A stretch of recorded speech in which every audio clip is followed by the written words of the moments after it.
Friends, Karnataka ಪರೀಕ್ಷಾ ಪ್ರಾಧಿಕಾರದ ವತಿಯಿಂದ ನವೆಂಬರ್ 2ನೇ ತಾರೀಕು ಕೆಸೆಟ್ ಎಕ್ಸಾಮ್ ನಡೆದಿತ್ತು. ಸೊ ಇದಕ್ಕೆ ಸಂಬಂಧಪಟ್ಟಂತೆ ಇವಾಗ ಕೀ ಉತ್ತರಗಳನ್ನು ಕೆಇಎ ವೆಬ್ಸೈಟ್ನಲ್ಲಿ ಅನೌನ್ಸ್ ಮಾಡಿದ್ದಾರೆ ಫ್ರೆಂಡ್ಸ್.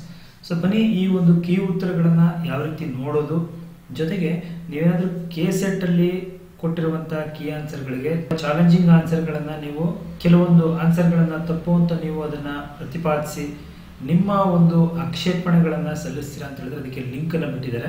ಕೆಇಎ ವೆಬ್ಸೈಟ್ಗೆ ಹೋಗಿದ್ದೆ ಆದರೆ ಸೊ ನೀವು ಕೆಳಗೆ ಬಂದಿದ್ದೆ ಆದರೆ ನೋಡಿ KCET ತಾತ್ಕಾಲಿಕ ಕೀ ಉತ್ತರಗಳಿಗಾಗಿ ಆಕ್ಷೇಪಣಾ ಲಿಂಕ್ ಅಂತ ಫಸ್ಟ್ ಇದೆ.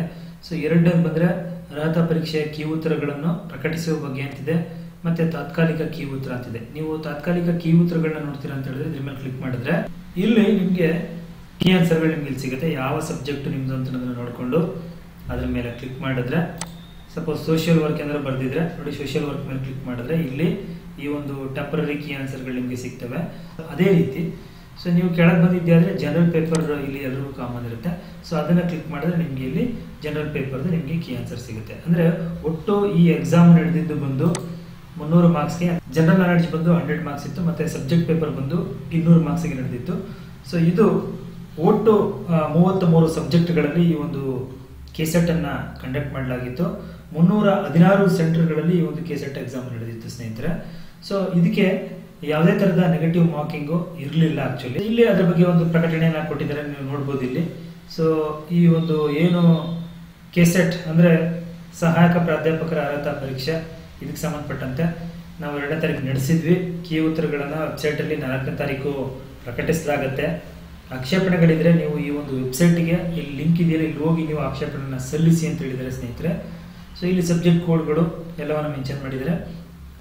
ಇಲ್ಲಿ ನೀವು ಆಕ್ಷೇಪಣೆಗಳನ್ನು ಸಲ್ಲಿಸೋದಾದ್ರೆ ನಿಮ್ಮ ವರ್ಷನ್ ಕೋಡು, ಪ್ರಶ್ನೆಯ ಒಂದು ಸಂಖ್ಯೆ, ಪೂರಕ ದಾಖಲೆಗಳನ್ನು PDF ಅಲ್ಲಿ ನೀವು ಅದನ್ನ ಫಾರ್ಮ್ಯಾಟ್ ಅಲ್ಲಿ ಮಾಡಿ ಅದನ್ನ ಸಲ್ಲಿಸಬೇಕಾಗಿರುತ್ತೆ. ಒಂದು ಕ್ವಶನ್ಗೆ 50 ರೂಪಾಯಿನ ನೀವು ಪೇ ಮಾಡಬೇಕು, ಇದನ್ನ ವಾಪಸ್ಸು ಕೊಡಲ್ಲ ಅಂತ ಹೇಳ್ತಾರೆ. ಸೊ ಈ ಒಂದು ಆನ್ಸರ್ಗಳನ್ನ ಒಂದು ಏನು ಎಕ್ಸ್ಪರ್ಟ್ ಕಮಿಟಿ ಇರುತ್ತಲ್ಲ ಅವರು ಇದನ್ನ ತೀರ್ಮಾನ ಮಾಡ್ತಾರೆ ಅಂತ. ಕೀ ಉತ್ತರಗಳಿಗೆ ನೀವು ಎಲ್ಲಿ ಆಕ್ಷೇಪಣೆ ಸಲ್ಲಿಸಬೇಕು ಅಂತ ಹೇಳಿದ್ರೆ ನೋಡಿ, ಇಲ್ಲಿ ತಾತ್ಕಾಲಿಕ ಕೀ ಉತ್ತರಗಳಿಗಾಗಿ ಆಕ್ಷೇಪಣೆ ಸಲ್ಲಿಕೆ ಅಂತಿದೆಯಲ್ಲ, ಇದ್ರ ಮೇಲೆ ಕ್ಲಿಕ್ ಮಾಡಿದ್ರೆ ನೋಡಿ ಈ ರೀತಿ ಪೇಜ್ ಓಪನ್ ಆಗುತ್ತೆ. ಇಲ್ಲಿ ನಿಮ್ಮ ಅಪ್ಲಿಕೇಶನ್ ನಂಬರು, ನಿಮ್ಮ ನೇಮು, ಡೇಟ್ ಆಫ್ ಬರ್ತ್, ಮತ್ತೆ ಈ ಒಂದು ಎಕ್ಸಾಮಿನೇಷನ್ ಕೆಸೆಟ್ 2025 ಅಂತೇಳಿ ಮತ್ತೆ ಈ ಕ್ಯಾಪ್ಚನ್ ಎಂಟ್ರಿ ಮಾಡಿ ನೀವು ಲಾಗಿನ್ ಆಗಿ ಮುಂದಿನ ಒಂದು ಪ್ರೊಸೆಸ್ ಅನ್ನ ಕಂಪ್ಲೀಟ್ ಮಾಡಬೇಕಾಗಿರುತ್ತೆ.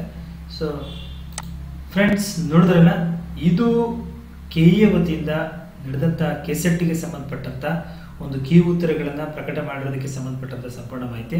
ಹಾಗೆ ನೀವೇನಾದ್ರೂ ಆಕ್ಷೇಪಣೆಯನ್ನು ಸಲ್ಲಿಸ್ತೀರಾ ಅಂತ ಹೇಳಿದ್ರೆ ಅದಕ್ಕೆ ಸಂಬಂಧಪಟ್ಟಂತ ಮಾಹಿತಿ ಉಪಯುಕ್ತವಾಗಿದ್ರೆ ವಿಡಿಯೋ ಒಂದು ಲೈಕ್ನ ಕೊಟ್ಟು ಫ್ರೆಂಡ್ಸ್ ಮತ್ತೆ ಫ್ಯಾಮಿಲಿಗೆ ಶೇರ್ ಮಾಡಿ. ಹಾಗೆ ಚಾನಲ್ ಸಬ್ಸ್ಕ್ರೈಬ್ ಮಾಡಿಕೊಂಡು ಸಪೋರ್ಟ್ ಮಾಡಿ ಅಂತ ಹೇಳ್ತಾ ಮತ್ತೆ ಸಿಗ್ತೀನಿ. Thank you, bye.